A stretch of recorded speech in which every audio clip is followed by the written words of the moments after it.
The Assemblyman, tonight is his night. He deserved it. He won. We have done it.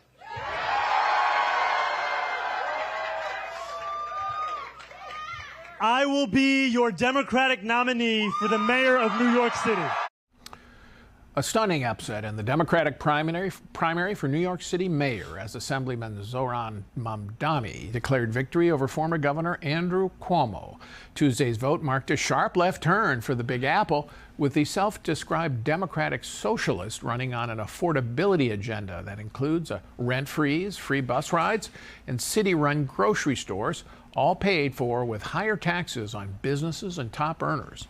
We're back with Dan Henninger, Kim Strassel, and Alicia Finley. So, Kim, how do you explain the Mamdani victory? Is the party really moving left towards his socialist ideas?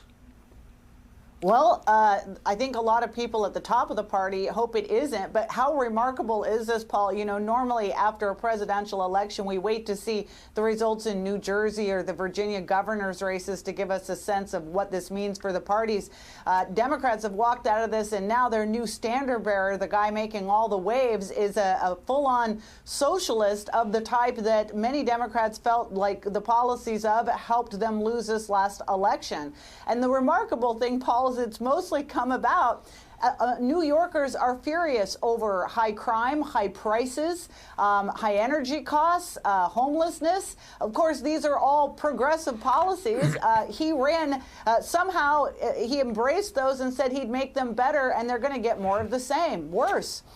Yeah, I mean, Andrew Cuomo was governor. He resigned, but nonetheless, he was governor for a long time, and he put in place policies that in many ways created the affordability crisis that Mamdani ran against. Tell us about that, Alicia. Well, there are a lot of these policies. You can go back to when he campaigned for governor in 2010. He campaigned on letting the millionaires' tax expire, which he never did. He repeatedly extended it. And by the way, millionaires are small business owners.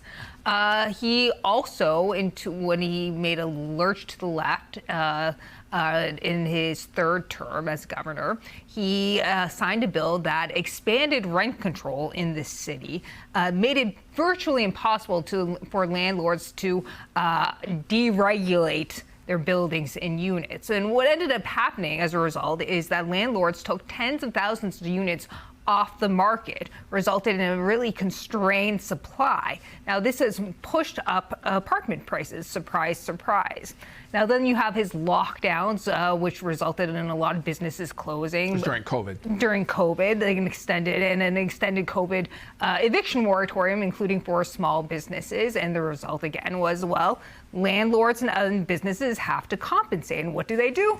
Raise prices. So really what we've been dealing with, an affordability crisis, is really the result of a lot of Andrew Cuomo's progressive policies. And Mamdani, though, is going to give them those policies and more so, Dan. And all of this is a long, long way from the days of the years successful when New York had a renaissance under Rudy Giuliani and Michael Bloomberg. What's changed in the city?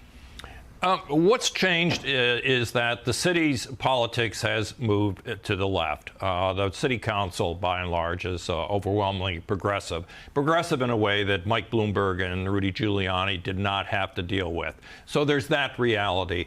But beyond that, there's the fact that these people who voted for Mamdani, many of them upper middle class yuppies in West Brooklyn and Queens, the opposition, whether it's Andrew Cuomo or Eric Adams, have not been making a clear argument to those voters about why this affordability crisis and safety crisis has happened to them. They have not leveled with them and saying the sort of things Alicia just described. And as a result, people are confused. And you've got a charismatic candidate in Mamdani, and he just looks like he's for change in some way.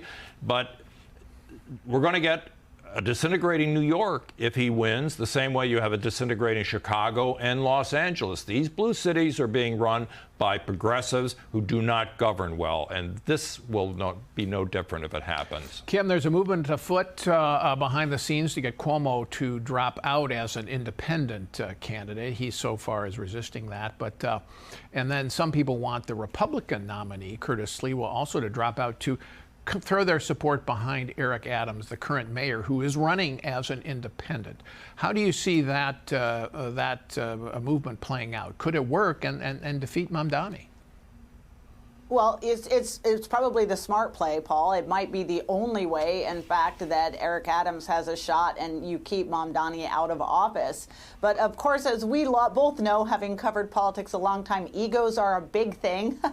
And the pressure campaign, especially when you have these ranked choice voting situations, it's often very difficult to dissuade people to get out, even more so because the voting makes it complex enough that they always manage to see a path where they could get to victory. So I don't know if that's going to be a reality, but we'll see how serious people get about those pressure campaigns. Yeah, it's going to be difficult to beat Mamdani, but a united front campaign could do it if everybody gets behind Adams, I would think, though that is going to be hard to do. Some people are saying Donald Trump should appoint Sliwa to a post in Washington to get him out of the race. All right.